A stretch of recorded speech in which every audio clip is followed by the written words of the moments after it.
मिस्र देश से लौटना।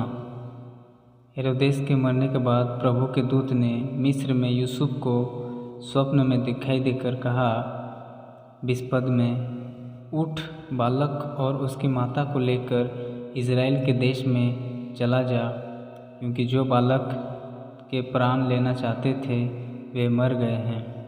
21 पद में, वह उठा और बालक और उसकी माता को साथ लेकर इज़राइल के देश में आया।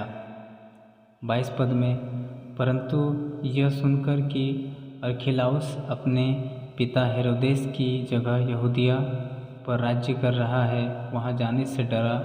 फिर स्वप्न में परमेश्वर से चेतावनी पाकर गलील प्रदेश में चला गया। 23 पद में लिखा है, और नासरत नामक नगर में जा बसा, ताकि वह वचन पूरा हो जो भविष्यद्वक्ताओं के द्वारा कहा गया था, वह नासरी कहलाएगा। यूहन्ना बपतिस्मा देने वाला। 3 अध्याय में उनका 1 पद में लिखा है, उन दिनों में यूहन्ना बपतिस्मा देने वाला आकर यहूदिया के जंगल में यह प्रचार करने लगा। 3 अध्याय का 2 पद में लिखा है, मन फिराओ, क्योंकि स्वर्ग का राज्य निकट आ गया है। उसका 3 पद में, यह वही है जिसकी चर्चा यशायाह भविष्यद्वक्ता के द्वारा की गई। जंगल में एक पुकारने वाले का शब्द हो रहा है कि प्रभु का मार्ग तैयार करो, उसकी सड़कें सीधी करो। 4 पद में, यह यूहन्ना ऊँट के रोम का वस्त्र पहने था और अपनी कमर में चमड़े का कटिबंध बांधे हुए था। उसका भोजन टिड्डियाँ और वनमधु था।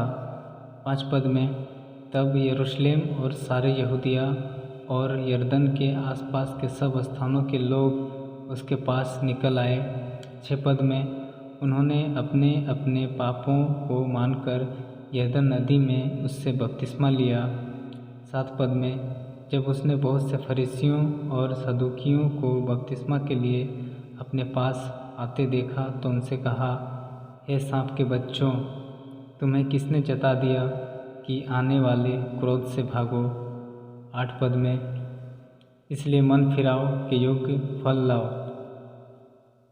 9 पद में, और अपने अपने मन में यह न सोचो कि हमारा पिता अब्राहम है, क्योंकि मैं तुमसे सच कहता हूँ कि परमेश्वर इन पत्थरों से अब्राहम के लिए संतान उत्पन्न कर सकता है।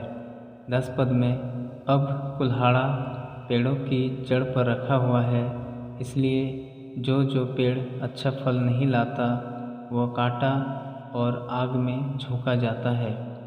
11 पद में, मैं तो पानी से तुम्हें मन फिराव का बपतिस्मा देता हूँ, परंतु जो मेरे बाद आने वाला है वह मुझसे शक्तिशाली है। मैं उसकी जूती उठाने की योग्य नहीं। वह तुम्हें पवित्र आत्मा और आग से बपतिस्मा देगा। 12 पद में, उसका सूप उसके हाथ में है और वह अपना खलिहान अच्छी रीति से साफ करेगा और अपने गेहूँ को तो खत्ते में इकट्ठा करेगा, परंतु भूसी को उस आग में जलाएगा जो बुझने की नहीं। धन्यवाद। जय मसीह की।